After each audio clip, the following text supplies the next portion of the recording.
predicted things would change towards the end of times, and he's mentioning how societal changes will occur. What is going to change in culture? What is going to change in how people live, in how people interact? So we'll mention around 10 or 15 of the general trends predicted by our Prophet ﷺ. Of them, he explicitly predicted that our problem of this ummah would be an excess of wealth, a surplus of wealth, not a lack of wealth. Generally speaking, the ummah would have plenty of wealth. Hadith is in Sunan al-Tirmidhi. Every ummah is tested with one fitna, and the fitna that Allah will test my ummah with is money. The fitna that Allah will test my ummah with is money. Hadith in Sahih Bukhari, that one day money came from Bahrain, and the Prophet was going to distribute it at Fajr time. So he prayed Fajr, and he saw the masjid packed like it was Jum'ah. And he said, "It looks like you have heard that the money has arrived." They said, "Yes." He said, "I give you glad tidings, don't worry, you will get your money. But wallahi, I am not worried that you will be poor after I die. I am worried that this world will open its treasures to you, and you will compete with one another to see who has the most treasure. And in that competing, you will destroy yourselves like the nations before you destroyed themselves." So the Prophet ﷺ, when there was extreme poverty, when many Sahaba did not even have 2 pieces of cloth, when in the Madani phase, he himself ﷺ, as Aisha says, never ate to his full twice. When 6 weeks would go by and they didn't light a fire because they didn't have meat to cook. 6 weeks would go by without a fire. In that phase, the Prophet ﷺ predicted, my ummah will be a rich ummah. And we have wealth.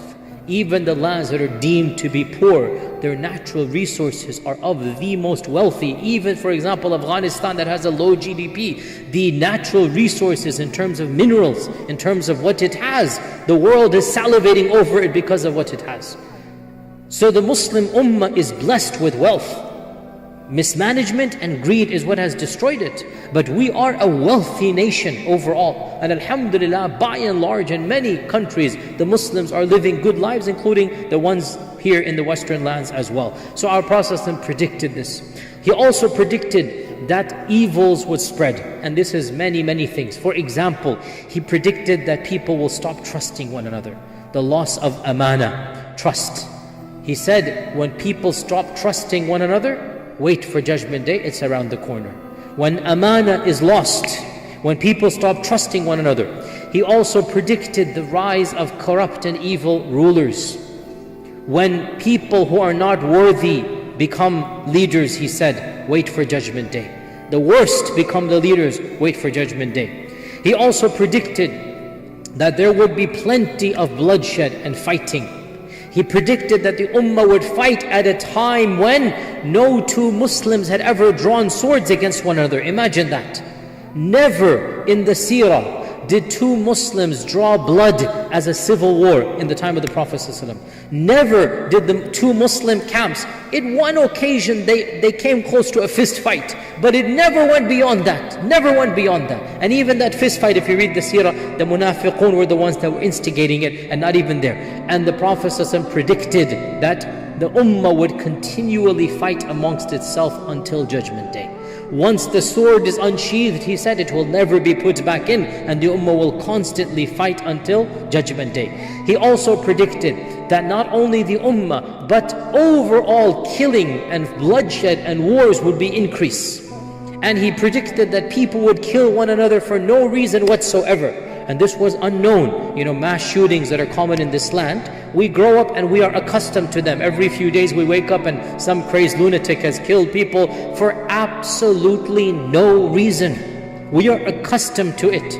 We need to understand this phenomenon does not take place anywhere in the world other than this land. You all know this.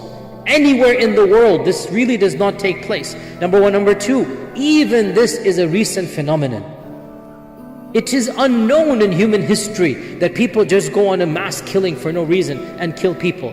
And our Prophet ﷺ said, the judgment day will not come until the killer and the one killed will not know why each one did it to the other. Neither will the killer have a motive, nor the one killed will know, why was I killed? What was the purpose of my killing? Senseless killing.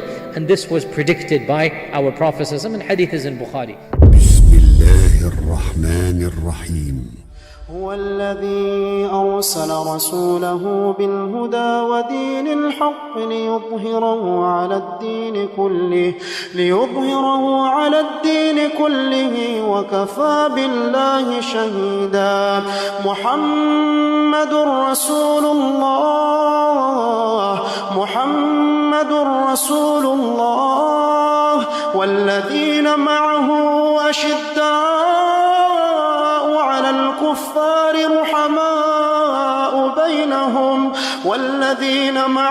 أشداء على الكفار رحماء بينهم تراهم ركعا سجدا يبتغون فضلا من الله ورضوانا سيماهم في وجوههم من أثر السجود ذلك مثلهم في التوراة ومثلهم في الإنجيل كزرع أخرج شطأه فآزره فاستغلظ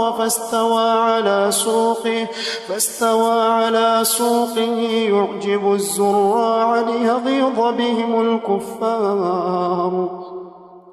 وعد الله الذين آمنوا وعملوا الصالحات منهم مغفرة وأجرا عظيما.